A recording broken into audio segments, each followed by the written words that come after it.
Quando os justos governam, o povo se alegra, mas quando os ímpios dominam, o povo reclama. Está escrito em Provérbios, capítulo 29, versículo 2. É bíblico. Nós precisamos colocar pessoas cristãs no governo. Por isso, nesse vídeo eu quero te falar 4 razões para você votar no candidato da sua igreja. A primeira razão é porque política e religião se misturam sim. Você com certeza já ouviu essa frase. Pra que pastor falar de política? Pra que pastor ser candidato? Pra que falar de política na igreja? Tem gente que faz essa separação que nem Deus fez. O próprio Deus misturou política e religião o tempo todo. Deus levantou Esther para ser uma rainha, José para ser um governador, Daniel para ser conselheiro do rei. Vários homens e mulheres de Deus foram levantados para ocupar posições governamentais. E através da posição que eles estavam ocupando, eles deram andamento ao plano de Deus, ao crescimento do reino de Deus e puderam beneficiar o povo de Deus na posição governamental que eles estavam. Por que lá no Gênesis, por que lá no Êxodo, por que lá no Antigo Testamento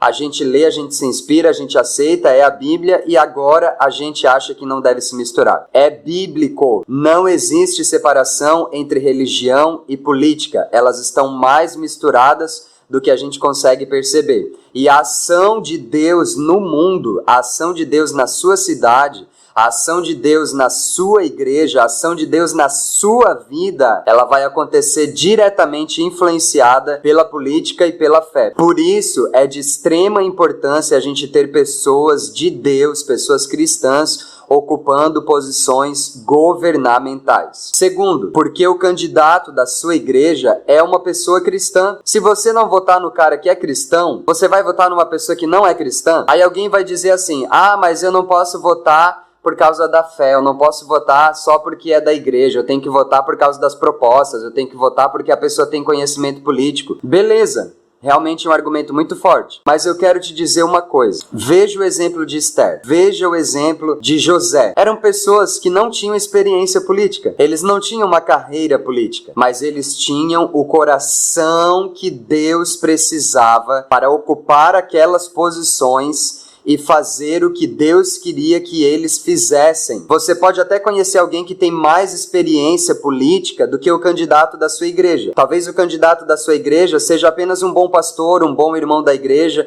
Talvez ele conheça pouco ou quase nada de política. Mas uma coisa eu te garanto, ele é uma pessoa cristã. E Deus vai manifestar o sobrenatural através dessa pessoa. Muito mais importante do que o conhecimento político é a conduta, é a moral, é os princípios cristãos que essa pessoa vai levar com ela para dentro do governo. Não foi isso que Deus falou para Samuel quando ele foi ungir Davi para ser rei? Ele olhou os filhos lá, olhou os irmãos de Davi.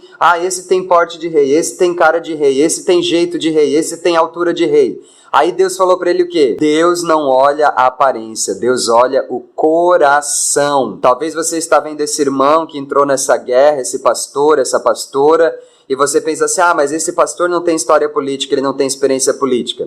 Pode ser verdade, mas ele é uma pessoa cristã, é uma pessoa de Deus, é a pessoa que Deus levantou nesse tempo para colocar nessa posição governamental e você pode ajudá-lo a chegar lá. Vote na pessoa cristã. Não olhe pela aparência, não olhe pela carreira, não olhe pelo currículo, mas olhe para o coração, porque é assim que Deus olha. Outro motivo é porque a igreja está sendo atacada politicamente. Você não está percebendo? 2 igrejas foram incendiadas agora há pouco, no Chile, alguns dias atrás. As leis estão avançando para calar a igreja, para normalizar aquilo que não é normal, para tornar puro aquilo que é impuro. Nós estamos sendo forçados. Agora, na época da pandemia, nós vimos igrejas sendo invadidas, igrejas sendo interditadas, sendo que os pastores, as igrejas estiveram o tempo todo da pandemia prestando auxílio para as pessoas, dando aconselhamento, distribuindo cestas básicas. O ataque à igreja, ele está vindo pelo caminho político. Não adianta a gente ter muita vigília, muita oração,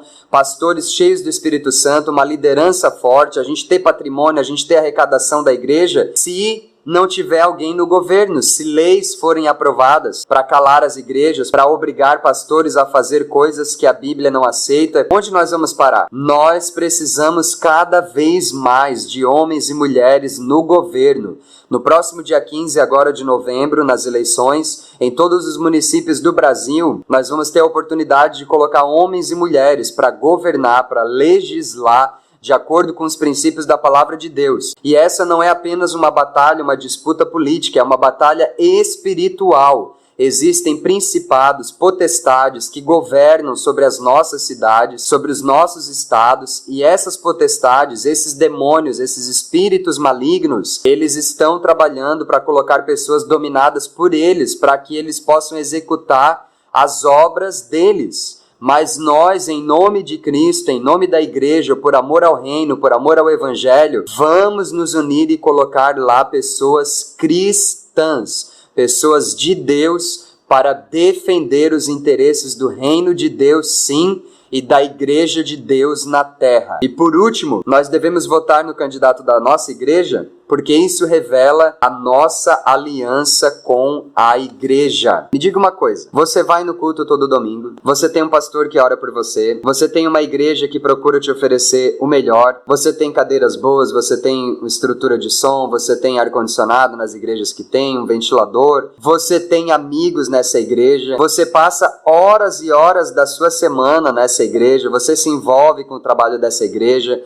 você tem amizades, você tem uma segunda família, é a tua família espiritual, é a tua igreja amada. É nesse lugar que você talvez foi apresentado quando era criança, que você vai apresentar aos teus filhos, que você casou, que você vai casar. É nesse lugar que você passa a virada do ano, é nesse lugar que você participa de aniversários, é nesse lugar que você é consolado quando está triste, é nesse lugar que você tem recebido bênçãos, tem recebido direções, revelações da parte de Deus. É a tua família. Se o teu pastor é candidato, se tem alguém dessa igreja que é candidato, é alguém da sua família. É como se você fosse candidato. E aí você vai quebrar essa aliança agora, que o teu pastor precisa de você, agora que um irmão da sua igreja precisa de você, agora que a igreja precisa mostrar a força dela. Ah, mas eu tenho um parente, mas eu tenho um amigo, mas eu tenho alguém que é candidato. Amém, beleza, você pode apoiar e tudo, mas nós estamos falando aqui de uma aliança que se sobrepõe a tudo isso, porque é uma aliança espiritual e que trata dos interesses espirituais. É uma aliança com seu pastor, com os irmãos da sua igreja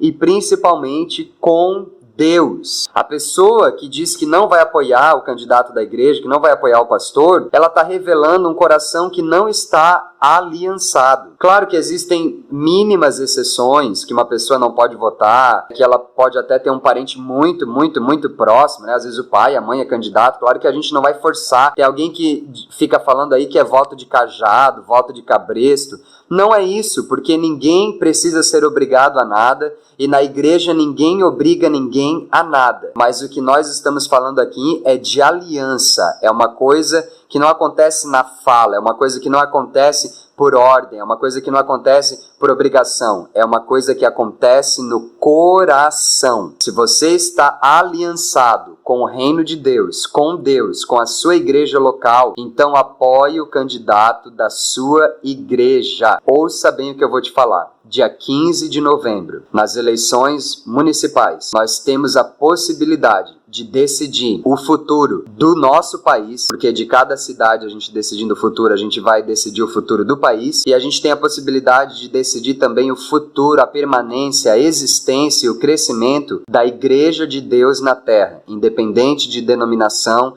independente de localização. Então, todos os cristãos que assistirem esse vídeo, eu quero te convocar, eu quero te motivar, vamos nos unir e mostrar que nós temos o poder de Deus conosco e podemos manifestar o seu reino na terra com ações práticas. Então, dia 15 de novembro, não desperdice o seu voto. Vote sim no candidato da sua igreja. Que Deus te abençoe e até o futuro.